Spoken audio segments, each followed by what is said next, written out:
अध्यात्म विज्ञान, नई दृष्टि, नई खोज। देखिए, सुनिए और समझिए। अध्यात्म विज्ञानी पूज्य स्वामी श्री कमलेशानंद जी के निर्देशन में सनातन सत्य का अनुसंधान कर जीवन को प्रकाशित करें। कि हर समाज के व्यक्ति को न खुद अपने लिए सोचना है, न खुद अपने परिवार के लिए ही सोचना है, मगर समाज के लिए भी सोचना चाहिए, क्योंकि समाज से ही उनकी उन्नति हुई है और समाज से ही उन्नति उसकी होगी और उनके परिवार की उन्नति भी समाज से ही होगी।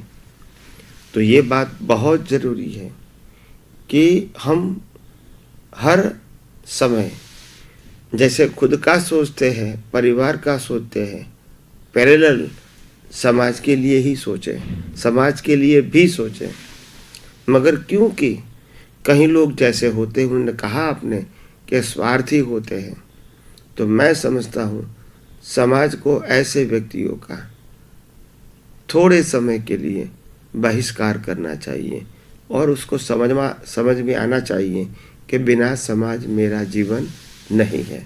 मैं ये नहीं कहता हूँ कि उसको जीने का अधिकार नहीं, हर व्यक्ति को जीने का अधिकार है समाज के अंदर, मगर हर व्यक्ति को ये भी समझना चाहिए कि समाज है तभी हम हैं और हम भी समाज के लिए भी है। हमारी जिम्मेदारी भी समाज के लिए है जितनी जिम्मेदारी समाज की हमारे प्रति है। तो ऐसे आदान प्रदान रहेगा, ऐसी सोच रहेगी, तो मैं समझता हूँ समाज का उद्धार कोई डिफ़िकल्ट नहीं है। मगर आज समाज में बहुत सारे लोग ऐसे हैं जो समाज को तोड़ना चाहते हैं, जोड़ना नहीं चाहते हैं। मगर तोड़ना क्यों चाहते हैं? अपने अहंकार को, अपने स्वार्थ को बढ़ाने के लिए वो समाज को तोड़ देते हैं और फिर इसको जोड़ने में बहुत समय लग जाता है।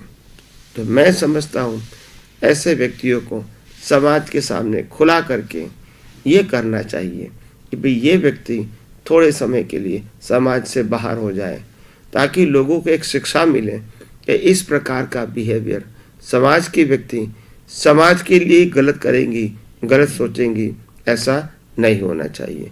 तो इसीलिए हमारे समाज में वैसे तो पनिशमेंट की सिस्टम है ही, मगर क्योंकि ज़्यादातर लोग ये पनिशमेंट की सिस्टम को अपनाते नहीं हैं, क्योंकि वो लोग ये नहीं समझते हैं कि मैं किसी का मालिक हूँ। मगर हाँ, समाज में ऐसी व्यवस्था भी होनी चाहिए कि सही व्यक्तियों को एनकरेजमेंट मिले और गलत व्यक्तियों को पनिशमेंट मिले।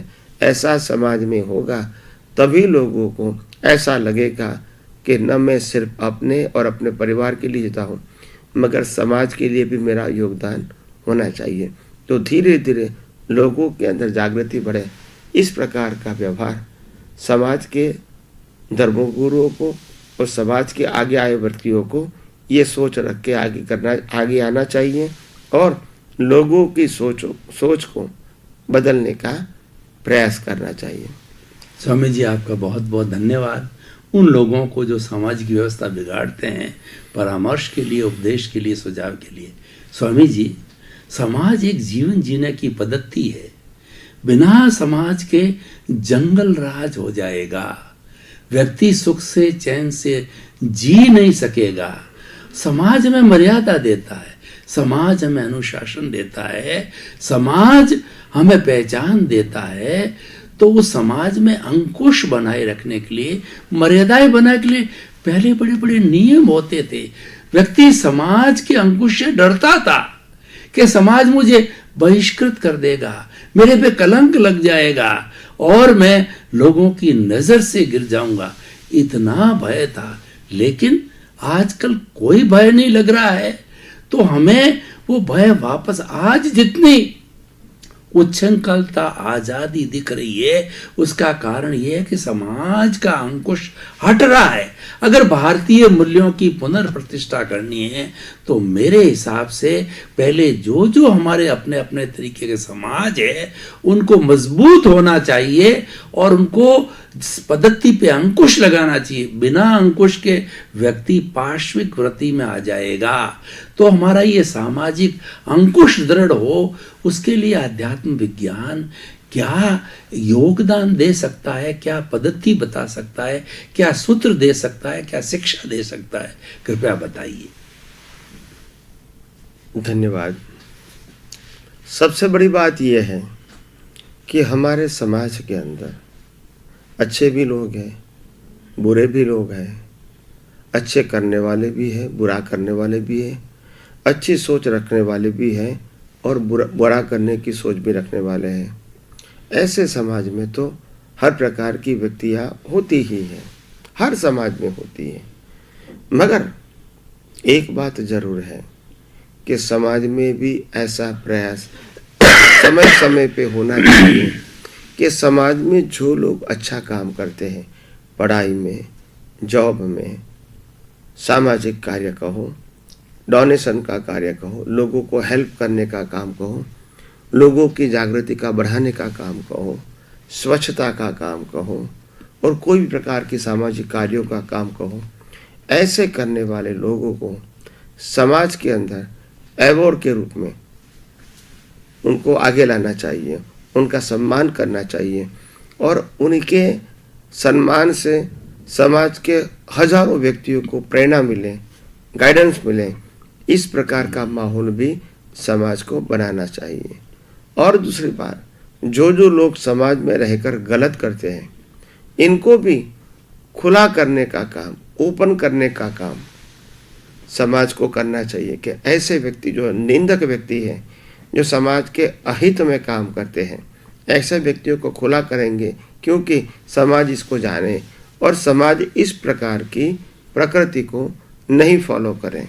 तो इसीलिए ये दोनों काम पैरेलल होना चाहिए, तभी समाज के अच्छा समाज बनेगा, तभी समाज में जागृति आएगी, तभी समाज में डर रहेगा कि मैं गलत करूँगा तो समाज मेरा बहिष्कार करेगा और सबके सामने मेरी असलियत बता देगा। तो ऐसा होगा तभी समाज में लोग कम से कम गलत करने के लिए नहीं सोचेगा, गलत व्यवहार नहीं करेगा और गलत प्रकार की एक्टिविटीज़ नहीं करेगा।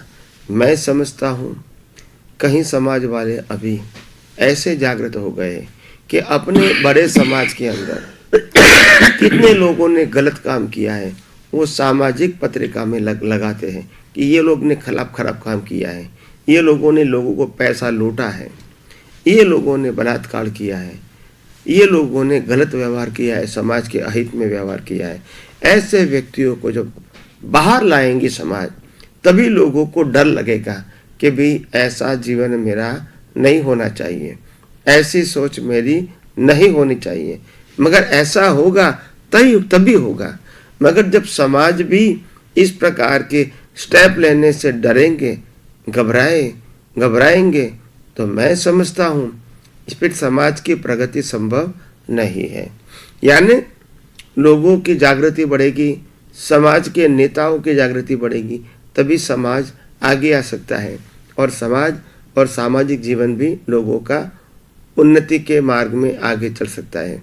तो आइए हम सब समाज के लिए सोचें, समाज के उत्थान के लिए सोचें, समाज की प्रगति के लिए सोचें, समाज की एकता और मैत्री के लिए सोचें।